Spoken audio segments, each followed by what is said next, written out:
Not really. Well, you don't have to. Just a couple points. Just to show you the level of difficulty, if you go back to the last legislative session and you look at how we struggled with trying to deal with the discharge issue and modify the language in that, that was quite a process. We were concerned at the end that we wouldn't get the modifications through, and if we didn't get that issue modified, we would be in a lot worse situation than we are today as far as a potential max exodus of the industry just due to the cost to comply with that discharge permit. And we had a lot of difficulty with the administration having them come in and testify in support of modification. Hopefully under the new governor we'll have a more engaged administration, and they will be proactive in the legislative process, which they weren't. So it was difficult to have those meetings with the department when they would bring concerns to us in private and they wouldn't sit on the end of the table and testify to it when they knew if we didn't modify a particular initiative, the industry was going to be in some dire straits. So I am hopeful that Governor Parnell, when he takes over, will have a management change with his department heads, and then that'll flow down through the departments, and they'll be able to come in and testify. As far as the head tax, the numeric, there's already been discussions internally trying to deal with that. The issue on a head count is not Southeast dealing with the legislative delegation in Southeast. It's where do you get the votes out of Anchorage and where do you get them out of Fairbanks. Last winter's thoughts were that we would probably not see a lot of momentum from Anchorage and Fairbanks until we went through this tourism season and they saw the impact of the decline in the visitors at their hotels and on their bus routes and their tours and so on and so forth. And that would motivate then those two large populous bodies to help us do something. Now, if, or I should say as this year unravels, if there's enough momentum already created, I don't know because I haven't sat down with my colleagues and had that dialogue with them. And I'm sure we'll have those discussions. The dollar amount of the $50, there's a couple issues with that, several. One of which is when we look at the collection of it, we've got how we're going to distribute it. And when you look at Juneau and Ketchikan in particular, they are disadvantaged in the way that is written. The ex-senator from Juneau, Elton, and myself, which worked together on a few things and mostly disagreed on most stuff. But on this, it was the two of us that wanted to get the language changed to fix both the inequity in Juneau and the inequity in Ketchikan. And it was 2-18 in the Senate. There was no interest, which kind of surprised me. We're hoping that we could get enough interest to get the dialogue going. Now, I haven't had an opportunity to talk to new Senator Egan, but that's going to come before January when we bring that subject up again and discuss that to try to fix that. If we go in and we adjust that $50 to zero, or we adjust it to 25 or 35, whatever it happens to be in a compromise, because nobody gets what they want up on the Hill. It's all a compromise. But if we do adjust that number down, that's one of the issues I'd like to have fixed internally, because quite frankly, the city of Ketchikan gets the short end of the stick along with the city of Juneau. And clearly, Ketchikan, Juneau, and Skagway are the biggest ports. Nobody can argue that. So there's that inequity. And again, we got to wait and see if we're going to have the interest amongst my colleagues and then where that lies. Some of them will not want to deviate at all. Some of them may want to take it to zero.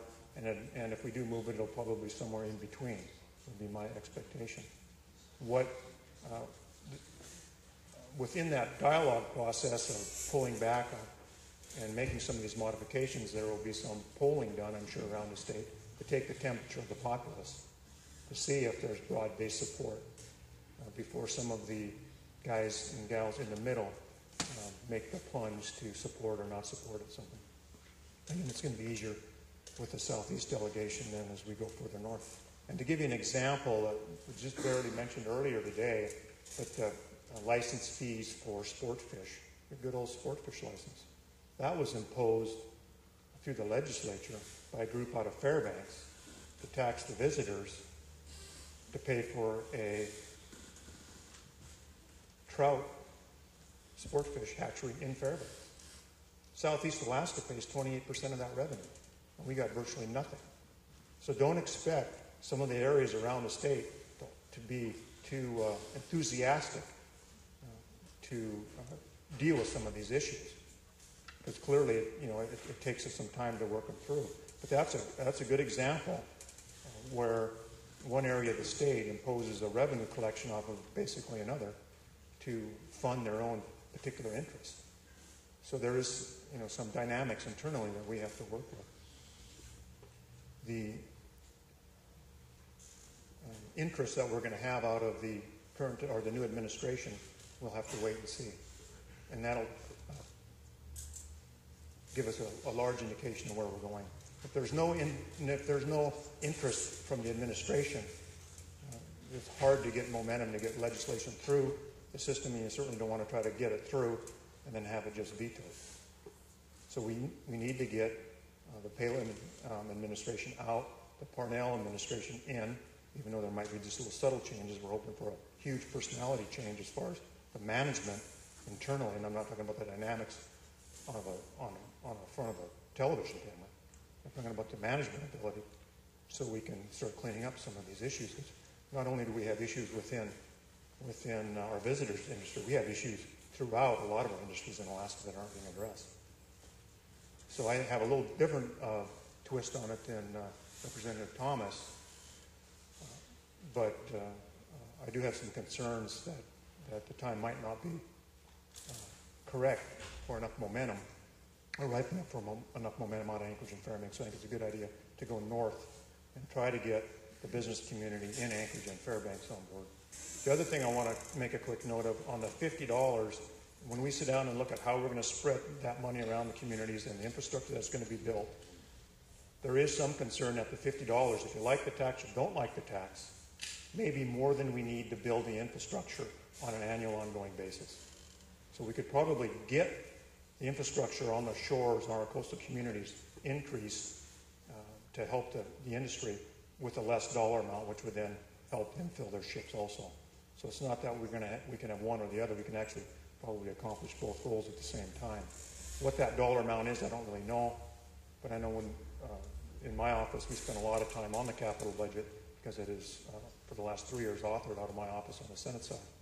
We spend a lot of hours with the administration and the staff from my House counterpart in my office, going through the entire capital list around the state of what qualifies and what doesn't. So it is a little heavy, even though you take out the monitoring fee for it. The other issue that we don't want to lose sight of is, unfortunately, the way the political system works is our good colleagues up north count the head tax money against Southeast and the other coastal communities that get it as part of their capital allocation within the capital budget. The problem or the challenge we have with the head tax funding is it's forced into the shorefront of the communities, and there's a lot of other needs throughout the community that needs to get done. So when we have that allocation shoved into one area of our communities, it's a disadvantage to us to get work done further back off the shore. So there is an aspect of the head tax that hasn't been discussed today, and that's an internal issue of how it's actually counted against us. So if it does totally disappear, then we're still going to be in there fighting for our fair share, but it won't be our fair share less the head tax money. And unfortunately, that's the way the system works, and we're outnumbered, so we have to deal with it. This year, one more last quick comment. This year, Representative Thomas mentioned that there was no district capital items put into the capital budget at all. Zero.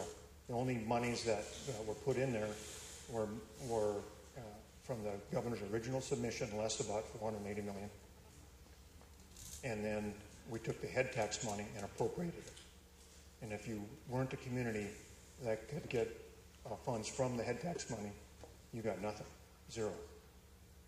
So that is a positive in a down year when we have no general funds to distribute around the state. When there is head tax money, we have some funds going into the coastal communities for hopefully increased shorefront construction. And that's about all I have. On this, I'll let you guys come up with the solutions out of Anchorage and Fairbanks, and then we'll work with the guys in the north. We'll have it figured out here real quick, sir. Thank you.